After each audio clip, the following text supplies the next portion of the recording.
Halo semuanya, perkenalkan nama aku Ramadhani Yuda Vivi, bisa dipanggil Dani atau Yuda, dengan NIM 23080230009 dari program studi bimbingan dan konseling pendidikan Islam Universitas Islam Negeri Salatiga.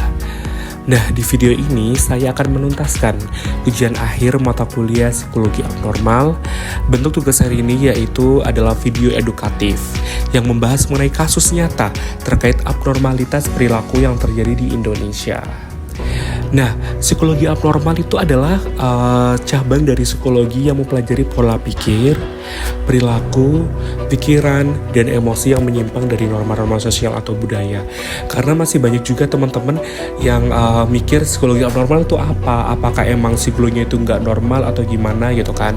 Nah, aslinya itu sama aja teman-teman. Tapi psikologi biasa, psikologi abnormal sama aja. Tapi kalau psikologi abnormal itu mengenai penyimpangan dari norma-norma sosial. Jadi tidak ada ya spesifik yang anak ini yang kena psikologi abnormal itu adalah salah satu orang yang gila atau enggak. Nah, tapi abnormalitas perilaku tidak selalu tadi berarti yang berarti gila gitu kan. Tapi melainkan bisa berupa gangguan mental. Nah, gangguan mental itu termasuk psikologi abnormal. Jadi bukan termasuk adalah orang yang mengenai gangguan kejiwaan. Nah, gangguan mental seperti skizofrenia, gangguan kepribadian antisosial, psikosis, hingga gangguan kecemasan ekstrim. Nah, para psikolog juga menggunakan beberapa kriteria untuk apakah perilaku seseorang tergolong abnormal. Nah, antara ini yaitu ada deviasi dari norma sosial. Nah, yang kedua itu ada disfungsi atau mengganggu aktivitas hariannya para konselor tersebut. Dan ketiga ada distres psikologis yang menimbulkan penderitaan.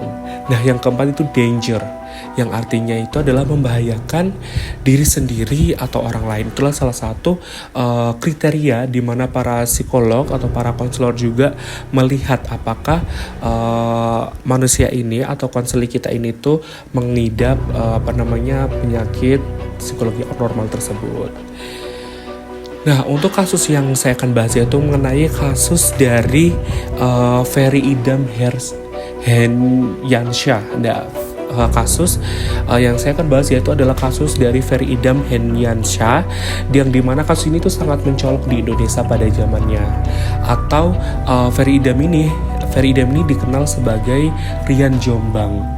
Nah, Rian Jombang itu adalah salah seorang pria yang berasal dari Jombang, Jawa Timur, yang menjadi pelaku pembunuhan berantai terhadap 11 orang pada tahun 2008, yang dimana itu sangat lampau sekali.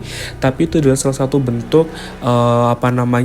contoh perilaku yang ada di Indonesia, psikologi abnormal itu seperti apa. Nah, pada kasus ini kita akan membahas mengenai Ferry Idam Hendyansyah atau Rian Jombang yang dikenalnya.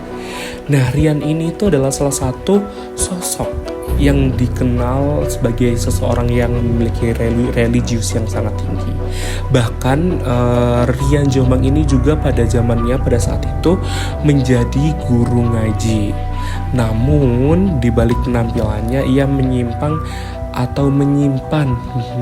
kemarahan dan trauma masa kecil yang sangat tinggi pada saat itu. Nah, Rian sendiri mengaku bahwa memiliki dorongan membunuh, terutama kepada pria yang dianggap menyakitkan secara emosional. Jadi Rian ini saking menyimpan kemarahan atau traumanya masa kecil pada zamannya saat itu, dia sampai kalau misal ketemu pria atau seorang laki-laki, dia ada hasrat untuk menyakiti secara emosionalnya. Nah, korban-korbannya yaitu korban-korbannya ini tuh dibunuh dengan cara yang sangat sadis. Bahkan beberapa di antaranya itu dimutilasi. Nah, hal tersebut itu yang dinamakan mengenai psikologi abnormal, atau adalah salah satu yang di kriteria tadi itu mengganggu dirinya atau orang lainnya, seperti itu. Nah, teman-teman, berdasarkan teori psikologi abnormal juga, perilaku Rian ini tuh bisa dianalisis loh ternyata dari beberapa pendekatan. Nah, pendekatannya itu apa aja sih gitu kan. Nah, Yang akan kami bahas yaitu yang pertama adalah pendekatan dari psikoanalisis atau dari Sigmund Freud. Nah, Sigmund Freud sendiri itu dengan kasus yang tadi itu, yang dimana kalau kita ulas adalah Rian yang tadi itu memiliki gangguan atau memendam kemarahan yang sangat berlebihan yang mengakibatkan dia memiliki dendam sendiri kepada orang-orang, terkhususnya pada laki-laki.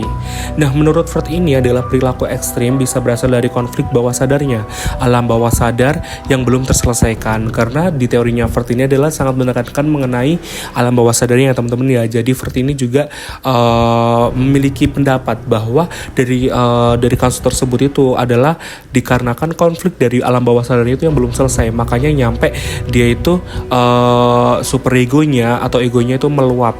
Nah, hal itu ada yang menjadikan Rian sampai bisa melakukan pembunuhan tersebut itu. Nah, dalam kasus Rian ini juga ia mengalami penolakan seksual dan kekerasan di masa kecilnya. Nah, trauma-trauma tersebut itu menjadikan Rian pada saat ini itu memiliki dendam pada zamannya, pada tahun 2008 tersebut memiliki dendam yang dikarenakan dia itu munculnya kekerasan di masa kecilnya yang membuat dia itu pada saat itu bertrauma teman-teman. Makanya dari cerita tersebut itu dalam kasusnya Freud itu berpendapat bahwa Rian itu mengalami penolakan seksual dan kekerasan di masa kecilnya yang mengakibatkan trauma pada saat ini, pada zaman dia udah besarnya. Nah, trauma tersebut itu mungkin tertanam dalam bawah sadar kita atau dalam bawah sadarnya Rian dan diekspresikan melalui agresi ekstrim tersebut.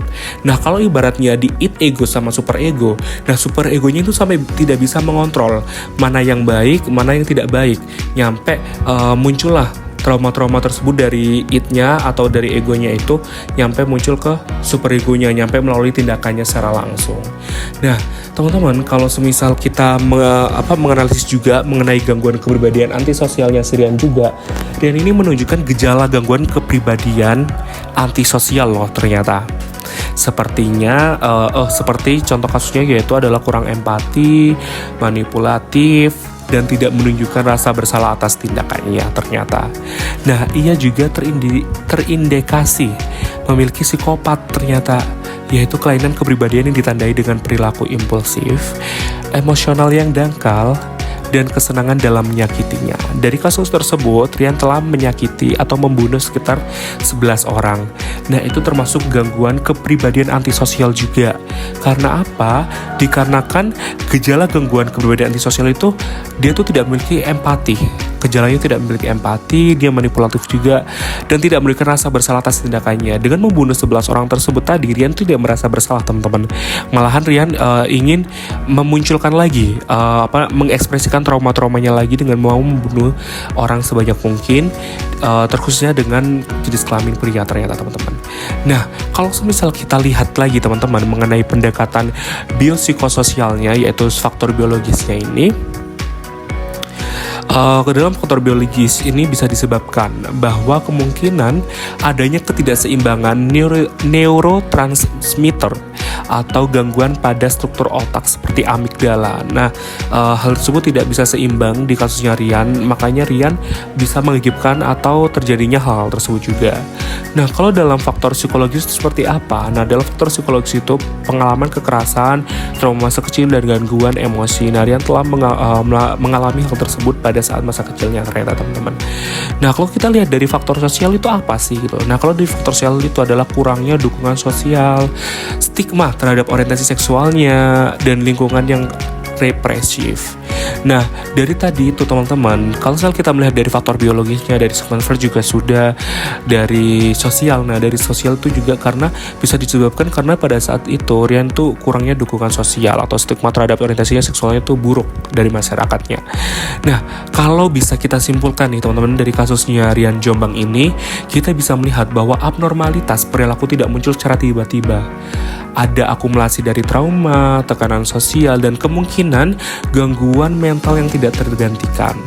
Penting bagi kita selaku masyarakat juga dan negara untuk memperhatikan kesehatan mental setiap masyarakatnya atau teman-teman kita atau bahkan tetangga kita gitu kan. Terutama dalam mengenali tanda-tanda awal gangguan psikologisnya. Dikarenakan kalau semisal kita kita tidak memperhatikan gangguan mental tetangga kita atau teman-teman kita, itu juga bisa berakibatkan buruk kepada diri kita sendiri atau dari diri teman kita juga. Nah, sebagai mahasiswa bimbingan dan konseling pendidikan Islam juga, saya belajar bahwa memahami abnormalitas perilaku itu bukan untuk menghakimi, tetapi untuk mencari solusi yang lebih manusiawi juga.